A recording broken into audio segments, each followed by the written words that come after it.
दुसऱ्या दिवशी आम्ही ठाम भूमिका घेतली आहे की जो पावे तो शाश्वत आमच्या मागण्या मान्य होत नाही तो पावे तो हे आंदोलन सुरू ठेवणार आहे। दुर्दैवाने 3 मंत्र्यांचा हा जिल्हा वाऱ्यावर आहे। दूध उत्पादकांना मागच्या वर्षाचं अनुदान नाही, ज्या दूध संघावर 3 मंत्री संचालक असताना सत्ताधारी पक्षाचा आमदार अध्यक्ष असताना दूध उत्पादकांना वाऱ्यावर सोडलेलं आहे, त्यांचं अनुदान आम्ही मागतोय। ज्या कापूस उत्पादकांना फरक डिक्लेअर केला त्या भावांतर योजनेचा GR नाही ना अंमलबजावणी नाही, कुणाला देणार, किती देणार, कधी देणार, कुठलंही त्या ठिकाणी धोरण नाही। केळी उत्पादकांना महसूल आणि कृषीने लागवड केलेली असताना कृषी मंत्री सांगतात की लागवड नाही म्हणून फेटाळले जात आहेत। अशा पीक विम्यांना न्याय तुम्ही द्या। आणि ज्वारी आंतरराष्ट्रीय तृणधान्य वर्षाचा त्या ठिकाणी गाजावाजा करत असताना ज्वारीची खरेदी मात्र सरकार करत नाहीये आणि म्हणून ज्वारी, कापूस, केळी आणि दूध या उत्पादकांना न्याय देण्यासाठी या ठिकाणी मात्र दुर्दैवाने 11 पैकी 10 मंत्री 5 स्टार हॉटेलमध्ये झोपलेले आहेत। 3 मंत्री मुंबईच्या समुद्राच्या किनाऱ्याच्या हॉटेलमध्ये त्या ठिकाणी मौज मजा करत आहेत आणि इकडे मात्र दूध, केळी, कापूस, ज्वारी उत्पादक होरपळतोय, त्याला त्याच्या हक्काचं त्या ठिकाणी अनुदान मिळत नाहीये।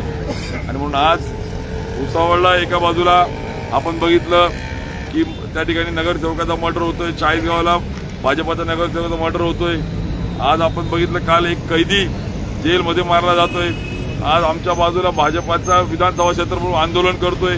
म्हणजे हा जिल्हा कायदा सुव्यवस्थेच्या दृष्टीने प्रशासनावर पकड नसल्याने पूर्णपणे बोंजवारा इथं उडाल्याने या ठिकाणी शेतकऱ्यांपासून तर सर्वसामान्य नागरिक यांचं जीवनमान पूर्णपणे त्या ठिकाणी धोक्यामध्ये आणण्याचं पाप हे 3 मंत्री आणि राज्यातल्या या सगळ्या कॅबिनेटच्या मंत्र्यांनी लावलेला आहे।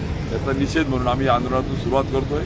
निश्चित जळगावच्या या शेतकऱ्यांच्या माध्यमातून दूध, केळी, कापूस आणि ज्वारी यांना न्याय मिळेल। प्रशासना जसा राजा तशी प्रजा, प्रशासनावर नियंत्रण नाही, एक उत्तर देता आलं नाही, कुठलीही गांभीर्याने घेतलेली नाहीये। यापूर्वी आम्ही धरणे आंदोलन केले, निवेदनं दिले, चर्चा केल्या, 3 महिने सातत्याने आम्ही आवाज उठवत असताना शेतकऱ्यांचे एकही मुद्दा आम्ही भावनिक किंवा अवास्तव घेतला नाही।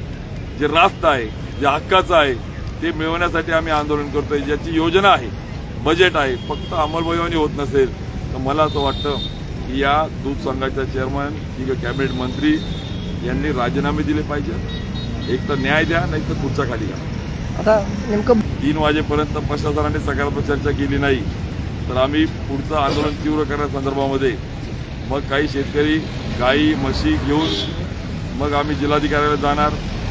वेळ पडली तर विषारी साप आम्ही जिल्हाधिकाऱ्यांच्या सगळ्याच्या कार्यालयामध्ये सोडू। मात्र जर शेतकरी वनवन फिरत असेल तर हे येतीमध्ये राहू शकत नाही। जर शेतकरी जर वाऱ्यावर असेल तर हे इकडे कार्यालयात बसून इथे भूलतापा देऊ शकत नाही। त्यामुळे या आंदोलनाची तीव्रता टप्प्याटप्प्याने वाढवली जाईल आणि जर गरज पडली तर त्या ठिकाणी 3 मंत्र्यांना जिल्हाबंदी करू। कारण की तुम्ही न्याय देऊ शकत ना तर जिल्हाबाहेर हद्दपार व्हा, एक तर न्याय द्या नाही तर राजीनामे द्या। त्यामुळे हे आंदोलन आता थांबणार नाहीये, टप्प्याटप्प्याने तीव्र केलं जाणार आहे। हा इशारा पहिल्या दिवसापासून आम्ही प्रशासनाला दिला आहे।